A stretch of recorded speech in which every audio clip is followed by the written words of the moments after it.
about how we change the threads to match your fabric, or if you want to contrast your fabric.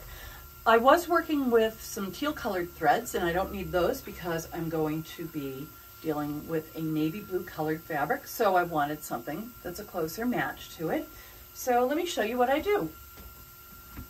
If you're familiar with sergers, it's very much like how you change the threads on your serger loopers. And what I do is simply cut off the prior thread close to the spool and then tie off my threads.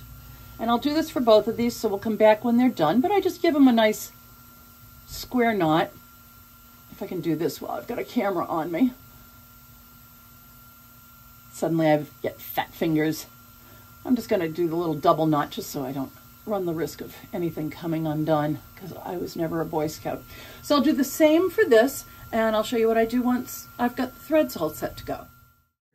I'm going to disconnect my thread from the tension discs to make it easier to pull through. And I have an upper thread and a lower thread, and I'll just do the upper thread right now. And you'll see that that pulls my navy blue thread all the way through. And then I just need to find my snippers. There we go. All right, and then my machine has a pretty cool feature, which is it will turn the needle around into threading mode to make it easier for me. So I will just thread my needle.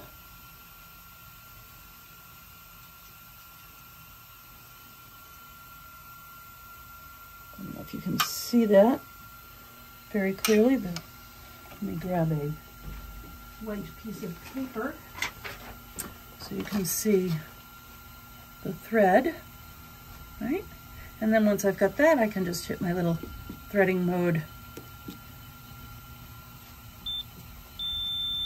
And it will put itself back into regular stitching mode. I'm going to do the same thing now. Actually, first I'm going to re-engage my tension discs, because as we all know, we need our tension on our threads. So I'm going to do the same thing for the looper thread, and I will come back in just a minute. So I've opened up the looper part of the machine, and here I have my looper thread, which is still the teal color that we've seen.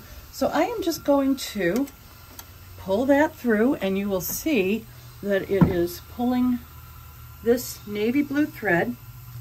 Now it will come all the way up to, but not through, the little looper, because the knot won't go through. So what I'm going to do is I am going to just cut the thread here, and then I'll just manually feed that through. So I'll come back in just a second. And now I've got the looper thread pulled through. So I have my thread, I have my needle thread, my gimp, which is the padding, if you will, and I have my looper thread. So I'm going to just trim the looper thread, and then I'm going to put the machine back together,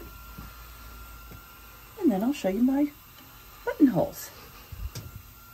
We'll come back to that in just a second. Okay. All right, so this is where you get to see how graceful I'm not.